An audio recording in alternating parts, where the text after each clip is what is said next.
Hello, everyone, and welcome back to Crossover Ministries. My name is Nisha, and I have a word for you guys. I'm so excited to just share this. I want to talk about, which is just amazing to me, resurrection. And so I want to tell you guys that this is what the Lord wants to do with you personally. And some of you already have been resurrected. But yes, some of you are going through this, and some you would know like this is what the Lord's doing with you. So I know for some of you who are probably new to this, maybe you are young and you're just starting, to come to Christ. And I know, I don't know how far you probably got into your word or wherever you're at and how much information or whatever they're telling you. But I just want to let you know that Jesus died for you. So I want to say that. And so I also want to say this, like, yes, Jesus died on Friday. That's why we celebrate.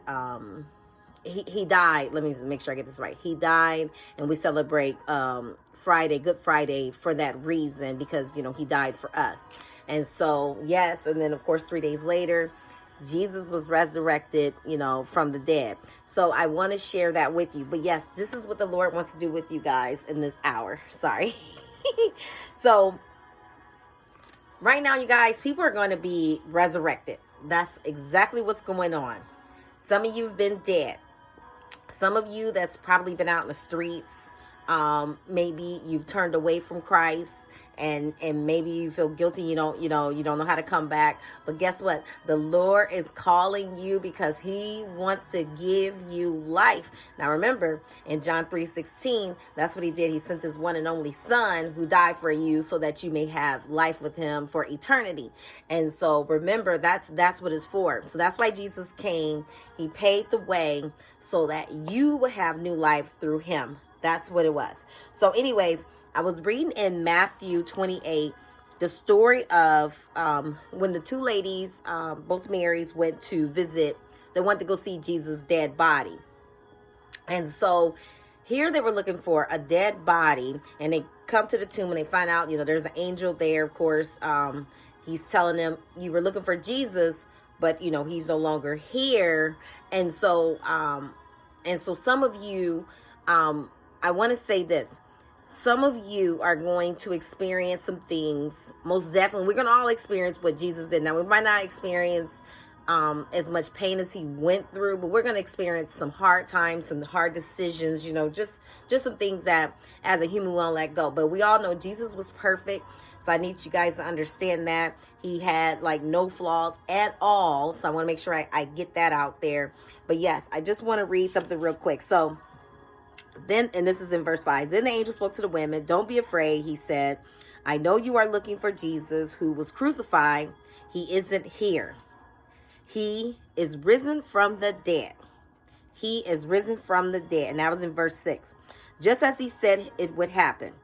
Come see where his body was lying. And now go quickly and tell the disciples that he has risen from the dead, and he is going ahead of you to Galilee. You will see him there. Remember what I have told you. So yes, they went to go see him. He was dead. They were going there to see a dead body. I'm assuming the way they did things back then, a body that was wrapped up. And actually, I know that they did. They wrapped him up and things like that. They want to give him a proper burial. And so here they think they're going to go in this tomb and see this. Now, I need you guys to understand. Remember, the tomb was closed. And so the angels rolled back the tomb or the stones so that the people can get in. It's not that Jesus had an issue getting out, like, oh, let me out of here. No, he didn't need that. It's just so the people can come in. And that's what's going to happen sometimes. Sometimes God's going to open up that door, and he's going to allow others to come back to you after you go through the burial process. That's what it said. Some of you have to die. And Jesus said that in order to follow him, you got to pick up your cross. And that's what happened with Jesus. So some of you already went through that. And I'm not saying that, that's the only thing you're going to ever go through. But especially if you already been walking with the Lord for a while, you understand that, this is, it's a process. But yes, he wants to resurrect you. He wants to give you new life. And so with Jesus, here he was alive. and well, and you know, he did everything the Lord had called him to do. And that's what you will be. You will be that example of what the Lord has called you to do. So like I said, you will have most of us been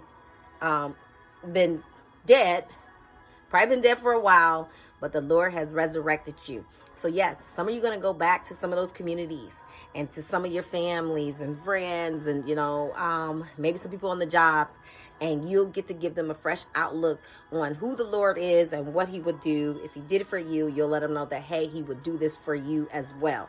And that's what it is. It all goes back to the Lord and us giving him all the glory and all the honor that what he's done, you know. And that's why he did it, because see, the Lord, he loves each and every last one of us, and he wants to bring all his children, he wants them all to be in his kingdom. That's what he wanted, so he can be with them and fellowship with them.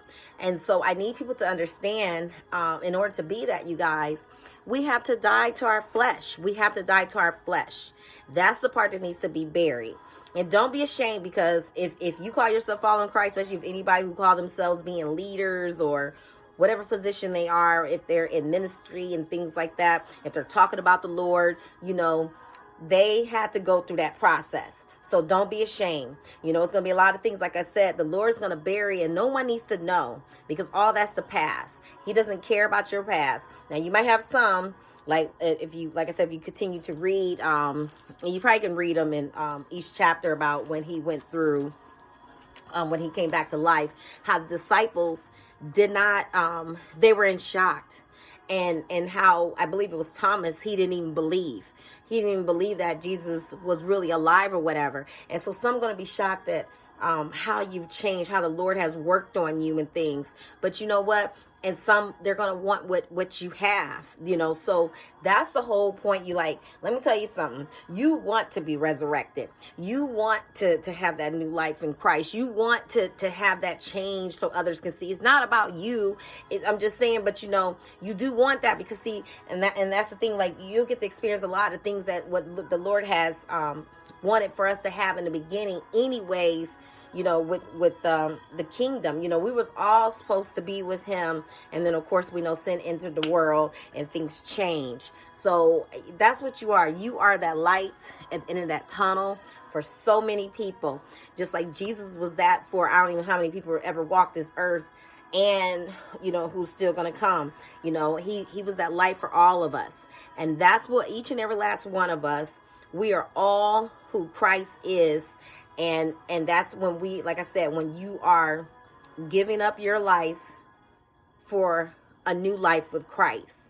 And so it's going to take work, and the Lord's going to work on you. That's what I'm saying. It's the pruning, and, you know, he's just, you know, perfecting you and doing what he called you to do. That's what he's going to do. He's just going to show you who you are. But some of you made it. You've made it. You made it out of that. And so now guess what? You get to start. You get to do so many unique things now, what the Lord has for you, businesses, ministries. Like, I'm just pumped about this, because that's exactly what I believe the Lord has most definitely did for me. And like I said, I've experienced everything that I'm saying on here, and more. And so I'm just saying, like, don't be ashamed. Do not feel like this isn't for you, because like I said, Jesus died for everyone. So whether you are a believer or unbeliever, this is for you. Like, the Lord wants to give you that opportunity. He wants to give you a new life in him.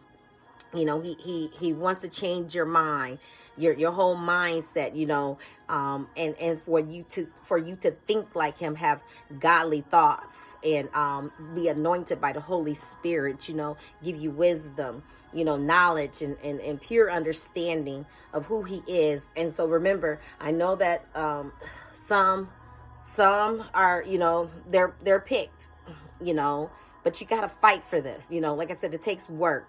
So allow him to take you through it, but be thankful. So I just want to tell you guys, thank you again. I'm just so excited that a lot of my sisters and brothers are no longer dead. They are alive and well, and they are ready, and they are pumped for the Lord, and they're ready to make changes into this world, what God has called us to do. And we're going to fellowship, and we're going to love on each other. And, we're just going to show the goodness of God. So I want to say thank you guys for joining me on Crossover Ministry. May the Lord bless you and keep you and protect you at all times. But remember, let's celebrate new life. And so thank you guys again. I'll see you guys to the next time. Bye.